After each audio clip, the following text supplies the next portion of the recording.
Speakers 100 years ago were a lot different than they are now, but one thing hasn't changed. The fact that JBL has been with us for the entire journey. From early studio monitors, guitar amps, loudspeakers, powering the biggest concerts of all time. Wait, was that Woodstock 99? Oh, this is going to be wild. To newer speakers, boomboxes, Bluetooth speakers, and even the resurgence of classic hi-fi. JBL had some of the most influential products of all time, but with every brand, there's a story.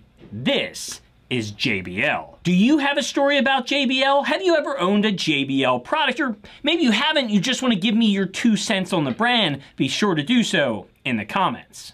Born James Martini in Greenwich, Illinois in 1902, at 10 he built a Leyden jar to play tricks on his friends. At 12, he built his first radio transmitter, which reached a naval station, resulting in government representatives literally coming to his house to disassemble it. After attending a small college in Springfield, Illinois, James worked in an automotive shop as a mechanic. He would move to Salt Lake City. This is where he would not only meet his wife-to-be, but also his future business partner, Ken Decker.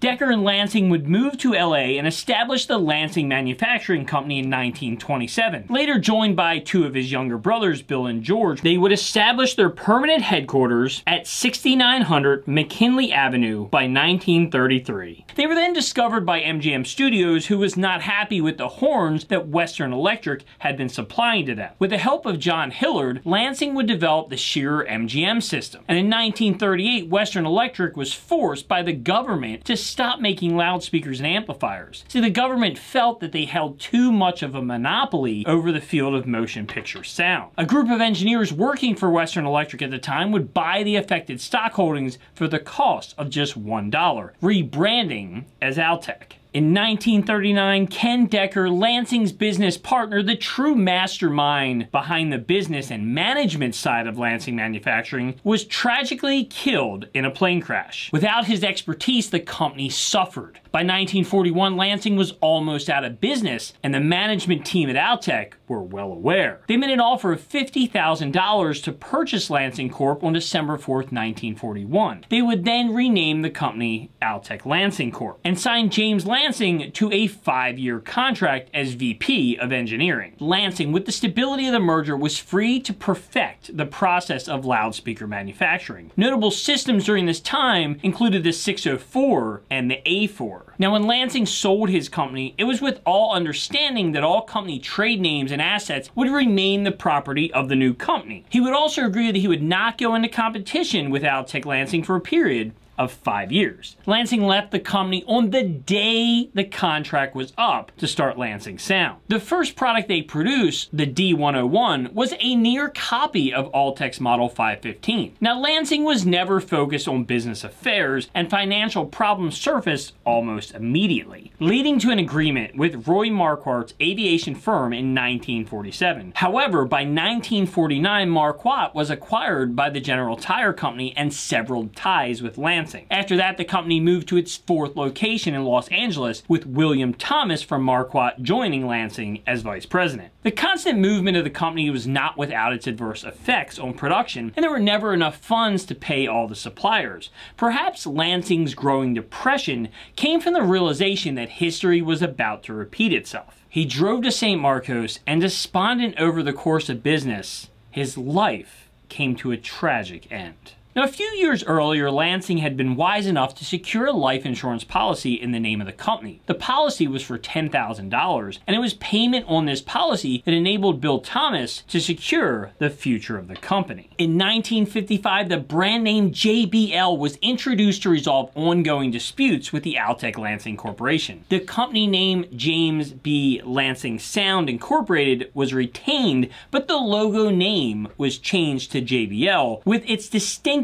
exclamation point. Now, soon after this, they released one of their most famous and largest speakers of all time, the Paragon. At 9 feet wide and almost $2,000 in 1957, this would become JBL's longest produced speaker, finally replaced by the JBL Everest in 1983. Now, during the 60s, JBL would become well known for their studio monitors. First with the introduction of the D50, which was used in every studio owned by Capitol Records. Later in the decade, to expand their customer base, JBL introduced the 4320 Studio Monitor and the 4310 Studio Monitor, which was the predecessor to the famed JBL L100. Now, by 1977, more recording studios were using JBL monitors than any other brand combined, according to a survey by Billboard. Now, not only was JBL used in studios, but in music in general and the playing of it. JBL's introduction to rock and roll music came via the adoption of the D130 loudspeaker by Leo Fender's Fender Guitar Company as the ideal driver for electric guitars. But that wasn't the only rock and roll history that JBL was part of. A system that could provide sound for the size crowd we expected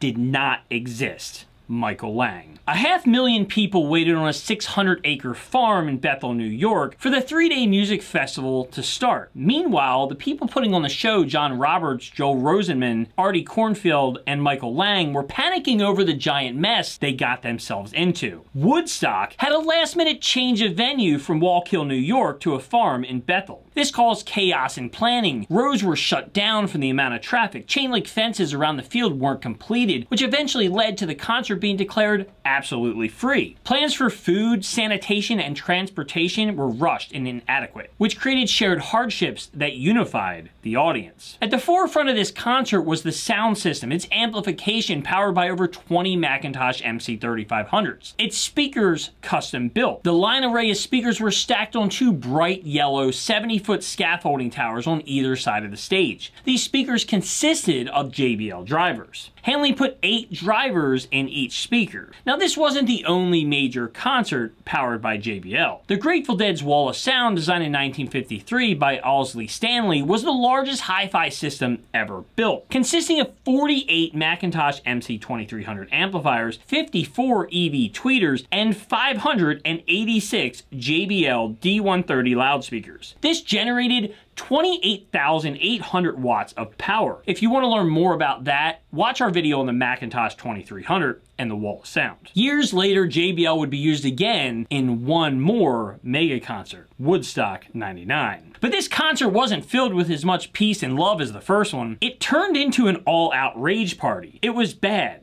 Very bad. Although if you asked attendees, some say it was the greatest experience of their life. Lang looked at it as a lost opportunity. Now, the 1970s saw JBL become a household brand, starting with the famous L100, which was the best-selling loudspeaker model of any company to that time, selling over 125,000 pairs during the 70s alone. The L100 was designed by Bart LaCanthi, who was JBL's vice president of engineering. After designing the JBL L100, though, LaCanthi would get into a disagreement with JBL and leave for Pioneer in 1975. Once at Pioneer, he would set out to do one thing: build a speaker with the sole purpose of beating out the JBL L100. Pioneer gave him a massive, almost unlimited budget to do so. Along with his team, he designed the Pioneer HPM 100s, which alongside the JBL 100s are the most popular speakers built during this era. The 1970s were a decade that established JBL as a preeminent manufacturer in the professional sound industry. Sticking with that worked, and they expanded the 4300 line. This line would become famous not only due to its sound, but by the artists and musicians who had them in their studios. When the Who built their first studio in the mid-1970s, they installed 12 JBL 4350 monitors. The 4350s were the highest output monitors JBL produced at the time. The 1970s were filled with several other popular JBL limited products, but my favorite speaker was not so well known. The JBL L25 Prima was released in 1970 at $159 each and could be accompanied by the SM25 storage module. They were marketed to consumers who not only wanted good sound, but good aesthetics as well. These speakers were built in a colored thermoplastic enclosure, available in multiple colors with coordinated grills. I saw a pair of these last year at Nashville's Lane Motor Museum. The service tech was an audiophile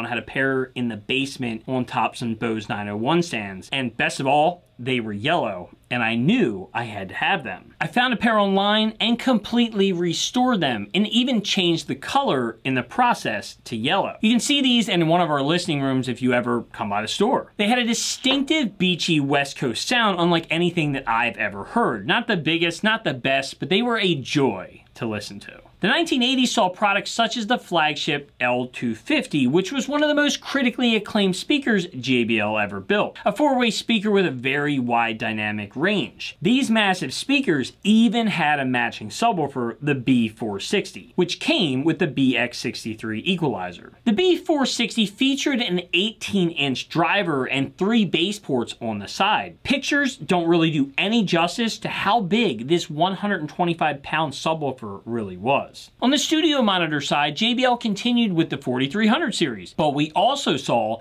the introduction of the 4600 series. The 4600 series included products built for live on-stage use as well as in the studio. One other thing JBL allowed you to do during the 70s, 80s, and even the 90s was customizing your speakers. You purchased the bass drivers, mid-range drivers, tweeters, horns, crossovers, literally whatever parts you wanted, and put them in your own custom cabinets, or even purchase JBL's cabinets to install them in. This would provide JBL an edge over the competition, giving the musician or producer the JBL sound in any customizable format that they choose. This would help sustain JBL through the next 2 decades. Now, one speaker around the turn of the millennium that really stood out to me was the TiK series. This series was not just about sound, but design. The design was used to reduce standing waves, and they even made these to incorporate into high-end home theater systems that were extremely popular at the time, and they even came in special edition colors. JBL, who to this day is still under Harman, a subsidiary of Samsung,